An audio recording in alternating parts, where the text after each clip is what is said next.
Ladies and gentlemen, welcome back to the channel. Things could get crazy in this upcoming week, and there are some things that you should know before potential craziness breaks out in AMC stock, and it could be a breakout. We're going to talk about it here in this video. I hope you guys are ready. We are still loading up the rockets, just waiting. We're on a bit of a delay. The airport won't let us launch quite yet. We got cloudy skies above with some rain, thunder, hail, and tornadoes potentially coming for the short sellers on our final destination. Let's go ahead and get into all of this information. Don't spare the like button or the subscribe button. It's free 99. Tap, tickle, touch, or smash it, or tickle it, or whatever you want to do. Whatever floats your boat. Man, no judgment over here, okay? Just make it turn a different color. Comment down below. What do you guys think about this information? What do you guys think about AMC stock in this upcoming week? I would love to hear your opinions. Now, let's go ahead and get straight into it. So, the big dilemma, the big situation, the big potential problem for the shorts, pretty simple. And we're not going to spend a lot of time on it here in this video. It's the same thing I've been saying. We don't know when the courts are going to make their final ruling. It could be tomorrow. Could be pre-market. It could be 3-4 weeks from now. I doubt it's any longer than that, which, granted, I already thought this would have happened by now. I thought this already was a basically done deal, but apparently not. Apparently it's taking more time. Now, I've said this before and I'll say it again. I will be the guy that beats the dead horse for this thing in particular because I think it's so big, potentially, for AMC. One, everyone is so negative on AMC. That's just not how things play out, right? But on top of that, this big negative catalyst, this reverse split, this dilution AMC, markets are forward-looking. So once the bad news is already here and gone, essentially, once the catalyst already happens, markets start to look forward to instantly what's happening next, what's coming tomorrow, what's the business going to look like for AMC a week or a month or a year from now. That's the message that takes hold, not a reverse split, potential dilution. That's not it. People start to say, hey, now what does that dilution do for AMC? And I think it's very obviously clear that that is bullish. So there's honestly a strong case for both sides, but a lot stronger for the bullish side. Bearish case is AMC gets no attention. It gets no love at all. The short sellers continue to short the stock into the ground. AMC raising billions of dollars of capital does nothing for the share price. I don't know what world or what market we live in where that would not do anything, okay? Things would have to be very manipulated, more manipulated than you and I could even fathom if AMC does not see a rally off of billions of dollars being raised. I just don't know what world that would, not happen in, okay?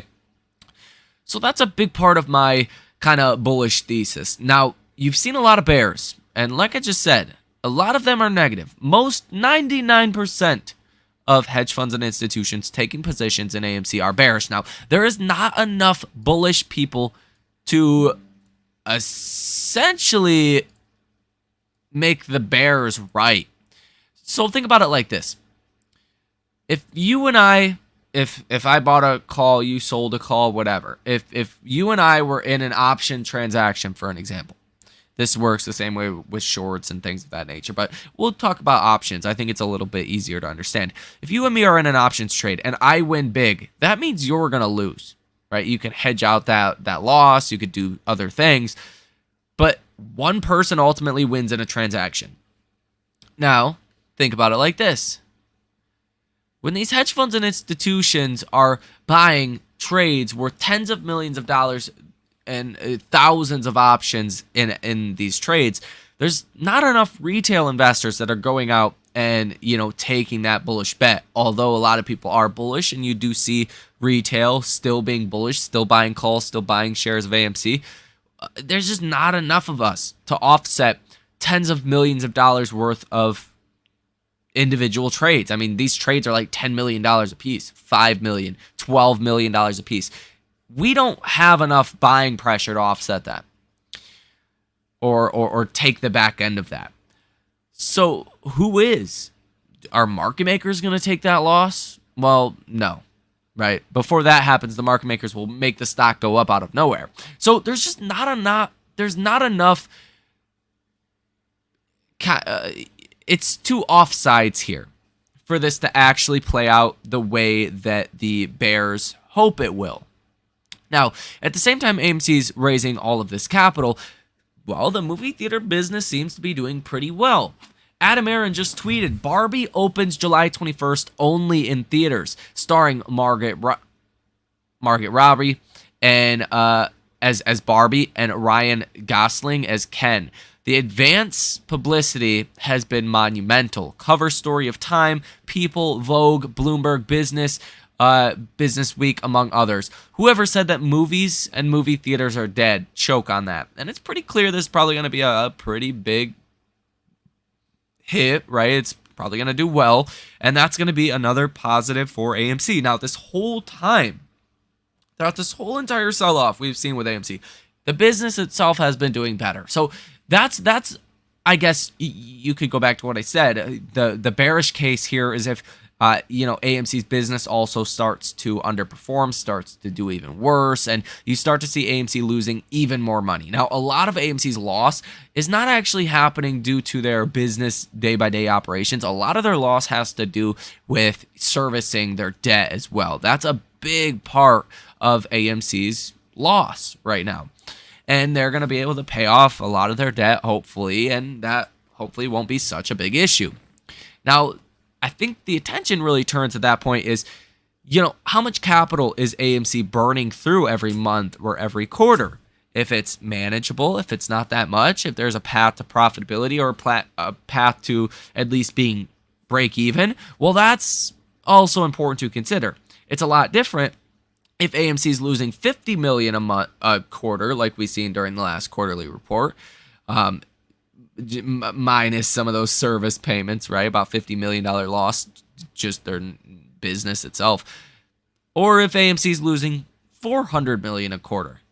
Big difference there. If AMC raises $5 billion, well, they're going to run through $5 billion in, 10 quarters? If they run through $5 billion, and that would be at like a $400 million loss every quarter. If they raise $5 billion and they're only losing, $50 billion a quarter, they have a lot of quarters, like 50, right? 50 quarters. A lot of money. So I think you got to put that into context as well and look at how AMC's business is actually doing. Now, this is all speculation because, hey, we don't know when any of this is going to happen. We don't know if it could be tomorrow or we don't know if it could be a month from now when the judge ultimately makes her decision. But I think it will be a bullish one when she does. Now, on top of that, the shorts have just doubled down on short positions. That's clear. The estimated short interest on free float is 28.03%, by far the highest numbers that we've seen. The short score is at 96. This is, again, by far the highest squeezable level that you have been at for AMC stock ever. Like, it doesn't get worse for the shorts as far as a potential short squeeze. Like, this is as bad as it gets before a potential short squeeze. The short score back in January, before the first rally, was about 84, and the short score before the June rally of 2021 was about 72-ish. You're at 96. A big reason for that is, number one, obviously, like I said, the short interest being so high, but also the days to cover at 10.15. You're literally primed. That's why I say in the beginning of these videos, we're loading up the rocket ship. We've seen a little bit of cloudy skies, some hail, rain, sleet, thunder, fucking tornadoes, but we are still loading up the rocket ships. Days to cover is up 106% in the last 3 months. Like, this, if you have ever been bullish about a potential short squeeze, it should be right now. Logically speaking, things are more squeezable now than they have been in years for AMC. Now, great thing is, we have a big positive catalyst coming, which is AMC raising a bunch of capital. And now this time around, I've talked about this before, but this time around, AMC, to raise like 25% of the float, they're going to raise $1 billion. To dilute us 50%, they're going to raise over $2 billion. I mean, these are a lot better numbers than what we've seen in the past with AMC, diluting its float by 500, 1,000% to raise a fraction of that amount of capital. So, I don't know, make your bearish case down below in the comment section. I would love to hear that, but I just don't see a strong one from my perspective. Now, if we take a look at AMC as well, the cost to borrow fees, we haven't even started to talk about the cost to borrow fees. Cost to borrow average over here from Interactive Brokers is 975%. Cost to borrow average from Ortex, 689%. Cost to borrow max, 1,040%. And cost to borrow minimum, last we knew, was sitting at about 800% as well. It's clear. Cost to borrow fees, sky high, through the roof. Short interest, through the roof. Days to cover, through the roof, and a bullish catalyst on the near-term horizon. Now, the option activity, you did see a spike in some bullish option buyers on Friday, but still, the positive order value last week was 2% positive, 60 orders totaling $35.36 million. Now, on Friday, you've seen positive order value of 15%, 31 orders totaling $3.8 million. And now Stocko Tracker says this week is going to be a big one as far as options are concerned. 51,000 calls currently in the money, 435,000 calls out the money, 327,000 puts in the money, and 470,000 puts that are out of the money. A big week for, options, right? And that could obviously create a lot more volatility for AMC stock. Now, if we take a look at the earnings calendar as well, there's really two things in this market that could be negative, that could push stocks down. Obviously, number one is going to be a recession, data that tells us we're heading into a recession or not. Number two, it's going to be earnings. There's a lot of good things baked into earnings just based off of where stock prices are at. People are expecting good things. Now, as far as this week's earnings calendar, really Monday, Tuesday, and pre-market Wednesday is all about the banks. Your regional banks, some of your big banks like Bank of America, Morgan Stanley, Goldman Sachs, they're going to be reporting earnings these 3 days. Now, Wednesday and after hours, that's where you get Tesla, Nvidia, IBM, Las Vegas Sands, and Discover. These are going to be important for their industries, right? Discover as far as consumer credit, Las Vegas Sands as far as leisure, travel, hospitality, IBM, potentially chips and kind of demand for some of IBM's products, which really has a far and broad implication. Netflix, streaming, Tesla, autos, and EVs. And then Thursday, pre-market, TSMC, which is directly related to chips. American Airlines, again, travel, leisure, hospitality. Johnson & Johnson, that's your healthcare. Abbott, again, that's your healthcare. Thursday, after hours, Intuitive Surgical, Capital One, PPG, as well as some other banks. And then Friday, pre-market, American Express. So a big week as far as the consumer and what kind of, implications we can get from that. It could be a big week as far as earnings are concerned. Now, as far as economic data, it's not going to be a big week, but you do have one big data point, which is on Tuesday. That is retail sales month over month for June. You're expecting this to increase 0.5%. Last month's reading was 0.3%. So you're expecting retail sales to be in healthy, positive territory. And if this is the case, well, that's going to be good because inflation is on a downward path. You want to see economic data even start to kind of get more expansionary, not really like contraction that we have seen throughout 2022. Every time bad economic data came out in 2022, markets rejoiced, markets rallied. Whereas now you don't want to see that bad data because inflation is falling. You want to see good economic data or at least stable economic data, and that's going to be a big data point. Now, on Wednesday, building permits, I don't really expect this to be big at all. You're expecting 1.5 million for last month. Same thing for this upcoming month, as well as nothing on Thursday and really nothing on Friday as well. Now, as far as AMC, obviously, I really can't even give a price prediction because I don't know. It all depends on the courts and what ultimately happens there. But if I were to speculate, I would think without any court intervention or decision making, AMC probably finds resistance at $5 per share. That is kind of what I would expect to see happen if the markets don't completely crumble in this upcoming week.